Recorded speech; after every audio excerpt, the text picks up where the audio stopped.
Hi అండి. నేను మీ recipe Rambabu. ఈ వీడియోలో మసాలా బ్రెడ్ అనే రెసిపీ చూపిస్తాను. ఇది చాలా సింపుల్‌గా ఉంటుంది. ఇంకా టేస్ట్ కూడా ఉంటుందనమాట. మీరు ఒక్కసారి టేస్ట్ చేస్తే బయట ఫాస్ట్ ఫుడ్స్ తినడం మానేసి ఇంట్లోనే ఇది చేసుకొని తింటారు. అంత బావుంటుంది. సో, లేట్ చేయకుండా వీడియోలోకైతే వెళ్ళిపోతాం. దీనికోసం ముందుగా ఒక 5 బ్రెడ్ ముక్కలు తీసుకున్నాను నేను. తీసుకొని వీటిని నలుగు పలకల స్క్వేర్ ముక్కల కింద కట్ చేసుకోవాలి వీడియో చూపించినట్టు.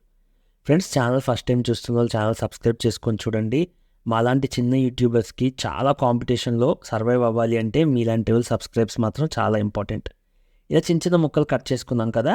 ఇప్పుడు ఒక కళాయి తీసుకొని అది 1 నిమిషం పాటు ప్రీ హీట్ అంటే వేడెక్కించి ఆ తర్వాత ఒక బటర్ ఇలా వేసుకోండి. బటర్ క్యూబ్, బటర్ అంటే వెన్న ముక్క వేసుకొని దాన్ని ఇలాగ కరిగించుకోండి.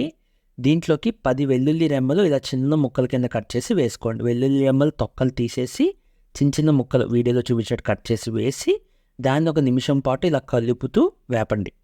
ఇప్పుడు దీంట్లోకి ఒక చీల్చిన పచ్చిమిరపకాయ, సన్నగా చిన్న ముక్కల కింద చీల్చుకున్న పచ్చిమిరపకాయని కూడా వేసి కలుపుతూ వేపండి ఇంకో 30 సెకండ్లు. ఇది కూడా కలిపేసిన తర్వాత దీంట్లోకి ఉల్లిపాయ, ఒక చిన్న ఉల్లిపాయని కుదిరినంత చిన్న ముక్కలు కట్ చేసి వేసి వీటిని కూడా కలుపుతూ ఇంకొక నిమిషం పాటు ఫ్రై చేయండి. దీంట్లోకి నెక్స్ట్ క్యాప్సికమ్, క్యారెట్ కూడా వేసేయాలి. వీడియోలో నేను వేసినవన్నీ చిన్న చిన్న ముక్కలే వేయాలని చెప్తున్నానండి. మళ్ళీ అలా వేస్తేనే మనకి పర్ఫెక్ట్గా ఉంటుంది. పెద్ద ముక్కలు వేసడం వల్ల ఈ రెసిపీకి అయితే అవి ఉడకడం మానేస్తాయి అనమాట, పచ్చిగా ఉండిపోతాయి. సో, కొద్దిగా చిన్న ముక్కలు కట్ చేసుకొని ఇప్పుడు దీన్ని ఒక 2 నిమిషాలు అయితే బాగా వేపండి. అలా 2 నిమిషాలు శుభ్రంగా వేపేసిన తర్వాత మనం టమాటాను కూడా ఒక చిన్న సైజ్ టమాటాను తీసుకొని దాన్ని కూడా చూసారు కదా, మళ్ళీ చిన్న ముక్కలే కట్ చేసి వేసేసి కలిపేయండి వీటితో పాటు. ఈ రెసిపీ చాలా బాగుంటుంది ఫ్రెండ్స్. చివరి వరకు చూడండి. ఒక్కసారి నా మాట విని ట్రై చేయండి. టేస్ట్ అద్దరిపోతుంది. అదరకపోతే ఛానల్ అన్సబ్స్క్రైబ్ చేసి వెళ్ళిపోండి. ఇప్పుడు దీంట్లోకి ఒక 1/2 టీ స్పూన్ కారం, 1/2 teaspoon garam masala, 1/2 teaspoon ఉప్పు వేసుకోండి. అన్ని టీ స్పూన్లు అండి, టేబుల్ స్పూన్స్ కాదు. వేసేసి ఇవన్నీ శుభ్రంగా ఏవైతే వెజిటేబుల్స్ ఉన్నాయో వాటితో బాగా కలవనివ్వండి. ఇప్పుడు దీంట్లోకి మనం టమాటా సాస్ అయితే వేసుకోవాలి. ఒకవేళ మీ దగ్గర టమాటా సాస్ లేకపోతే ఓకే, కానీ ట్రై చేయండి. ఎక్కడైనా చిన్న శాషెస్ తెచ్చుకున్నా అది తెచ్చి వేయండి. 2 టమాటా సాస్, 2 టేబుల్ స్పూన్స్, చాలా బాగుంటుంది టేస్ట్. ఇప్పుడు టమాటా సాస్ కూడా ఈ ముక్కలన్నింటికో కలిసేలాగా శుభ్రంగా కలిపేసుకోండి. ఇంకోటండి, మీకు ఒకవేళ టమాటా సాస్ ఇంట్లో చేసుకోవడం ఎలాగో తెలుసుకోవాలనుకుంటే కామెంట్ చేయండి.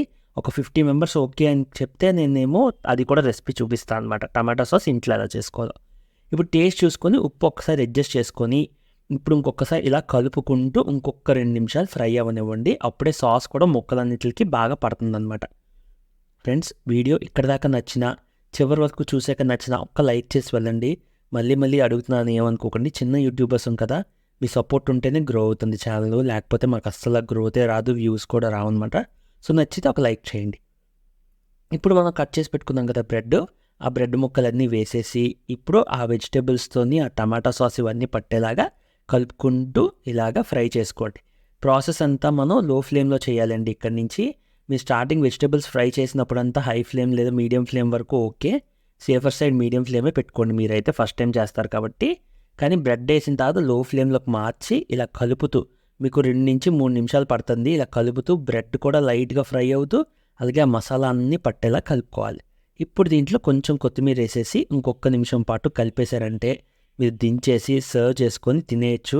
ఇంక దీంట్లోకి మనం సపరేట్గా మళ్ళీ సాసులు గీసులు ఏం వేసుకోక్కర్లేదు. పక్కన ఇలాగ ఫోర్క్తో లాగి ఒక్కొక్క ముక్క తినేస్తే సూపర్ టేస్ట్ ఉంటుంది. ఇంకా చాలా హెల్తీ కూడా. మనం ఏమి ఇక సాస్ తప్ప ఇంకేమీ ఇంగ్రీడియంట్స్ కూడా బయట ఏం వాడలేదు కదా. చాలా టేస్టీగా ఉంటుంది. ఫాస్ట్ ఫుడ్స్ని తన్నేలా ఉంటుంది. ఈవినింగ్ స్నాక్స్కి సూపర్ ఉంటుంది.